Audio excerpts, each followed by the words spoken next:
We were talking right after City Council met last night, and they passed first reading of the city's budget, $87.4 million. No tax increases, right? No tax increases. What were some of the highlights for people who might have missed that? I think probably, obviously, we're able to not have a tax increase. All our revenue sources are doing well. We continue to benefit from being in this part of the country with people moving not only to the state of South Carolina but upstate South Carolina, in particular Anderson. And so the revenue from, for example, hospitality, the hospitality fee is done very well. It's been in existence now for over a couple decades. And it started out maybe at $50,000, and this year it will be probably conservatively approaching $5 million. Yeah, and that sort of two of the things y'all talked about at the council discussed last night. One was obviously the Linley Park Project. That wouldn't be possible without hospitality tax, right? No, it wouldn't be.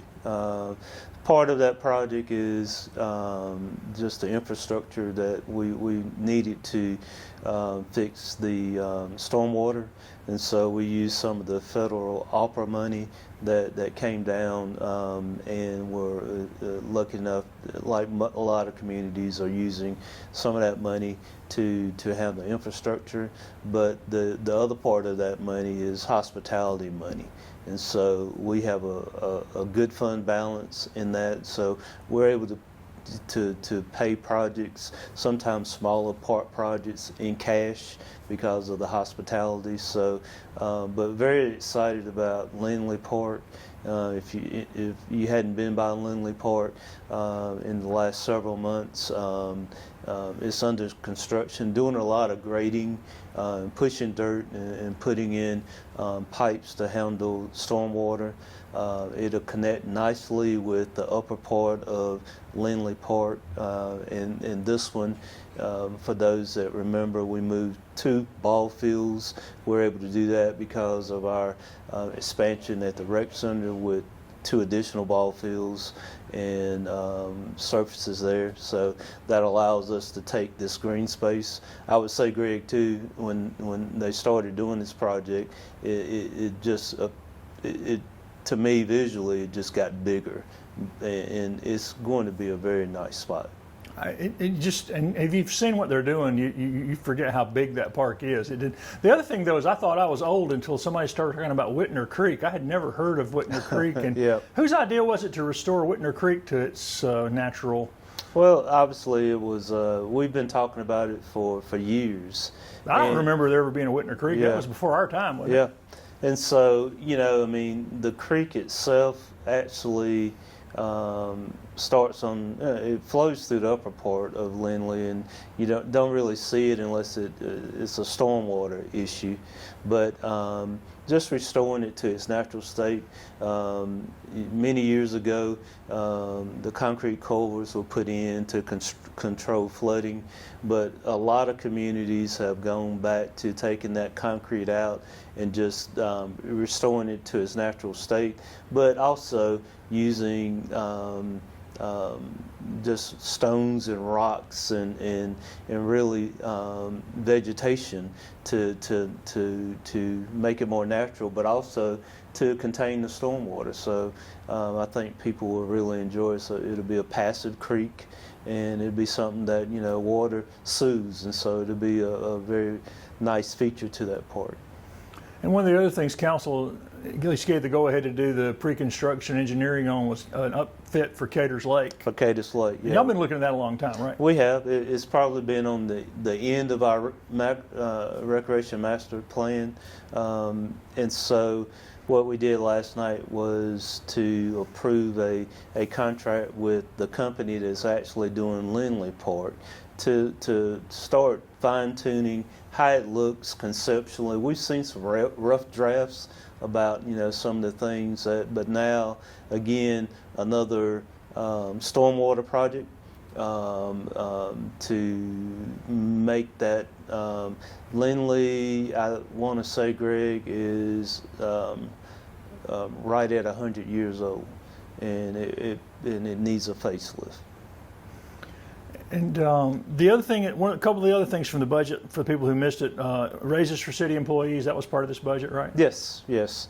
And you know, our employees, our teammates are our most valuable asset, and they're public servants, and we've got to make sure that we have them in a place that's competitive in the marketplace, from police to fire to public works. Those folks that are outward facing to our community, that give the public safety aspect of that business. And so it's a very competitive business. When you start talking about police and fire, they're the backbone of any community of any size in this country. And speaking of fire, you're adding 6 firefighters. I think they asked for 8, maybe. Is that am I? Yes, yes. I mean, and it's because of the growth, right? Yeah, it's because of the growth. We publicly said that we have 3 stations. We need a 4th station, and probably with the growth of our community, we probably need to start talking about, you know, within the end of this decade, a 5th station. What are some of the other challenges that y'all face putting this budget together? I think just, you know, we just mentioned about everybody's wish list. I mean, you know, every department, all of our department heads, they have needs, from human resources to physical machinery. We ordered and you start talking about supply chains. I mean, we've ordered a fire truck, and it takes 50 months. So it's to get still a fire that far truck. behind on the Yeah, chains. yeah. And so we were just talking about that. I mean, you order a fire truck, and you don't get it for 50 months. And so if you need to start thinking about ordering the next fire truck, because, you know, other communities, you look at places like Charlotte, who, you know, they've got, you know, so many fire stations in Mecklenburg County and Charlotte, or New York.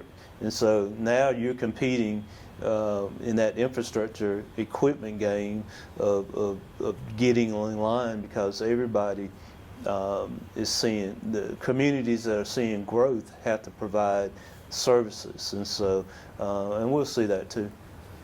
One of the things I think people are most excited about this is already in the budget is the paving of Main Street, and they said they're going to put in new water and sewer when they do it. And they said the timing is essential. Do you know what the timetable maybe look like for that? You know, I think we are engaged with the engineering firm to look at just the infrastructure part of it. And we, you know, anytime you do a project like this, you want to make sure that the things that are underneath the pavement, you fix those things first, because you don't want to pave and have a cut just because you missed a fiber octave, or, you know, you didn't get ahead of somebody else, a utility, or whether it's AT&T or Charter or so. So we've got to be careful there, but we're committed to it. Hopefully we can get everything that we need to do by the end of the year, so we can start the paving of Main Street.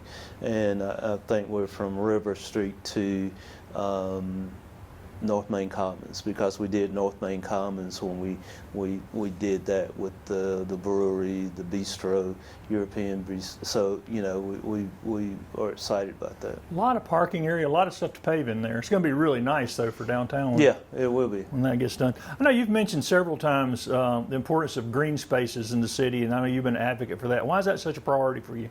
Well, it's there are 271 cities in the state of South Carolina, And what cities do is they provide quality of life features that people who are moving here require. Our 46 counties in this state do a great job of recruiting the BMWs and the Boeings and the Michelin Scout, but when people move into this community, they expect one of the attractive things is your cities. And so if we can create an atmosphere where we have green spaces, we have bike and pedestrian trails that connect, that's a very important driver to our overall community here in Anderson County. So we're the largest city in the middle of the county.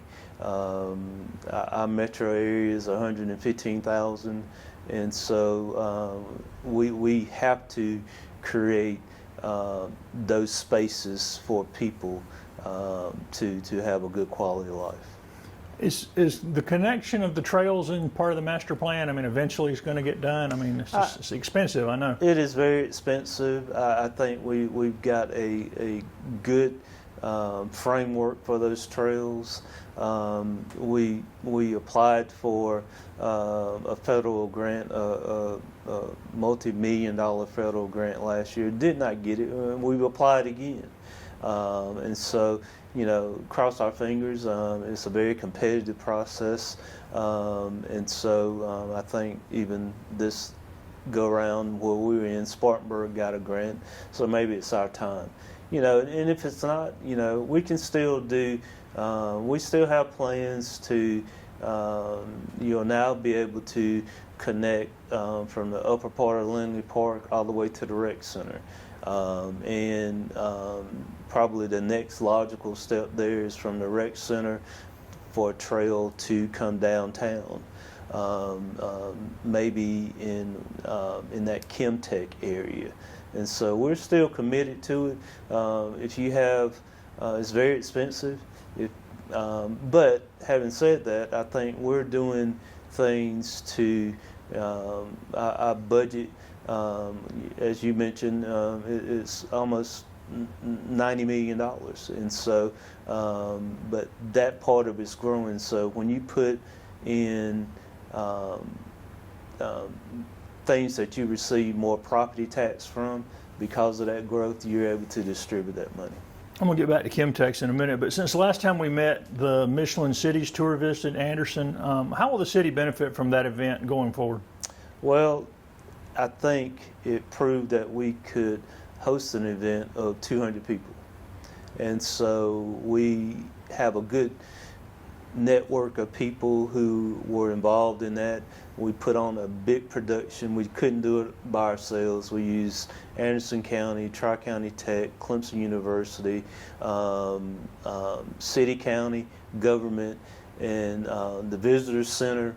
We were able to showcase our city, the amenities that we have, our lake, and so now we know that we can host a conference of 200, and I think we have. I don't think it's been. I can't announce. Well, I think it's been announced. I can't think of it. Maybe you might know it, but there's a conference coming in at the end of the year. I think it is West Point Stevens. Is bringing in their international conference, and so but we've got, our friends from across the world raved about our southern hospitality. We had about 50 to 70 volunteers that just knocked it out of the park, local people who just were there at every point of contact with our visitors that they needed help going to Walmart, or if they needed directions, or we got people to and from the airport seamlessly. The transportation was great, and so I think it got us into the small regional markets where we have a downtown hotel, we have an event center across the street from that hotel, and we can host those events now. So it was sort of a test case to see what our capacity is on those kind of. It is, yeah. Mm-hmm. The soiree, huge crowds, had the signature concert for the first time, brought record crowds downtown. Think we'll have signature concerts from soirees going forward because of that? Well, anytime the bar is set, you have to, you can't go below the bar. And so the bar's been set very high. Never seen that many people downtown. I didn't. The Josh Turner was great, and we are very fortunate to be able to have that event. It was great weather, and you couldn't ask for any more. So I'm looking forward to next year. I know this weekend got the day before Father's Day car show. Any other events planned downtown before the end of the summer that you know of? Well, obviously Father's Day car show. You also have the block party every Thursday night. Movies in Carolina Wren Park. We had a play in North Main Commons, and so there'll be another feature I think later on in the summer, and so and we're in the middle of June, and so before you know it, it's going toward the fall events, and so we are having a new ice skating feature, real ice this year, and holiday ice. And so I think that will be well received. Yeah, the synthetic ice served us well. It got us started, but I'm really excited to go to real ice this winter in the Christmas season. I think that'll add something to everything too. Any other downtown development news? I know you were talking about Chemtex. Where are we at on the Chemtex pro? I think they are getting close to finding. They had a gap in financing, with COVID, everything went up and so forth. But we understand that they're very close again. So that's a big thing. We have Murray Franklin is under contract right now with a company that receives state tax credits, and so I think that's a big project. 80 apartments, a $50 million project that is just an extension of downtown. And so my belief is that if we get those two projects, that proves again that the market can absorb in that space. And so I'm excited to see how those two projects on Murray Avenue connect. And so I'm excited about that too.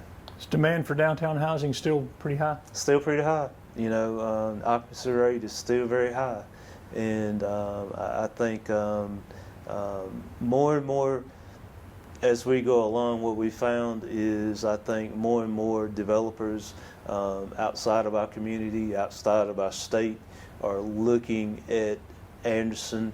We're very fortunate to have people, local people, the Steve Kays and the John Glenns and Jeff Waters and Ron Haskell's that saw an opportunity to help our downtown.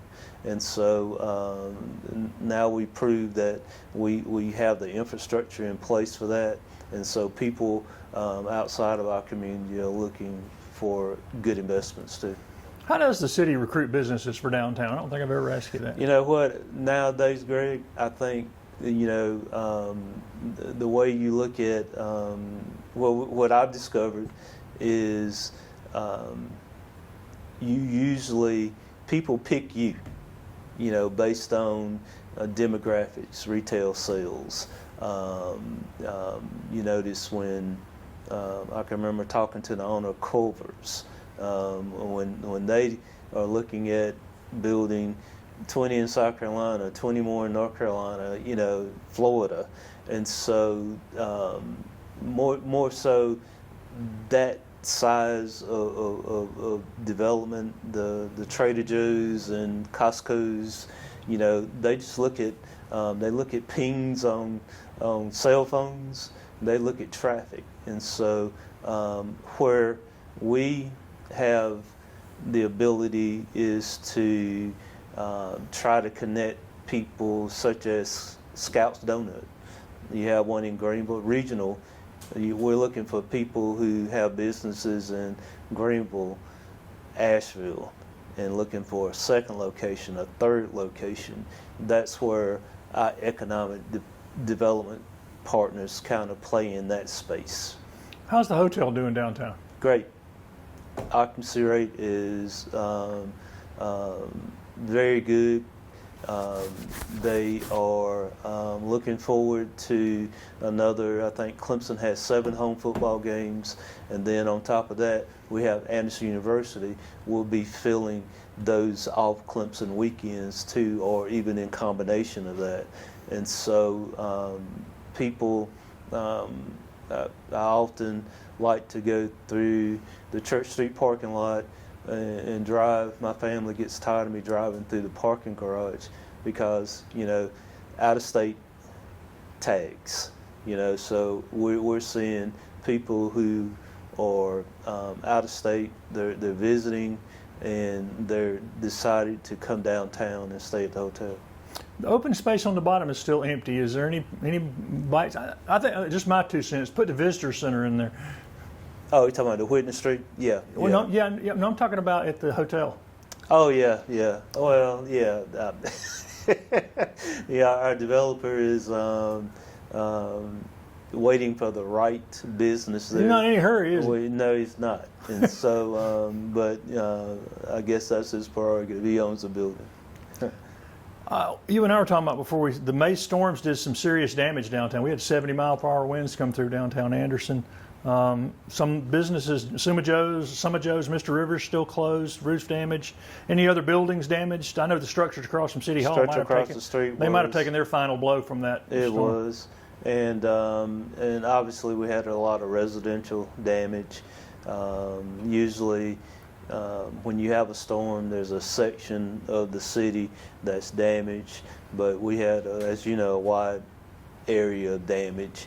Lost a lot of trees over the course of it, and so there are a lot of people that have been displaced, and so it'll, like any community, we were lucky nobody got hurt. I'm pleased, on knock on wood on that, but we had a great response from the city of Anderson County, got some help from the city of Greenville in debris removal, and so all of that was good. So, but you know, I tell people often we live in a part of the country where we don't have the weight of ice and snow on us, but we do have summertime weather, and so I would encourage everybody to have a plan.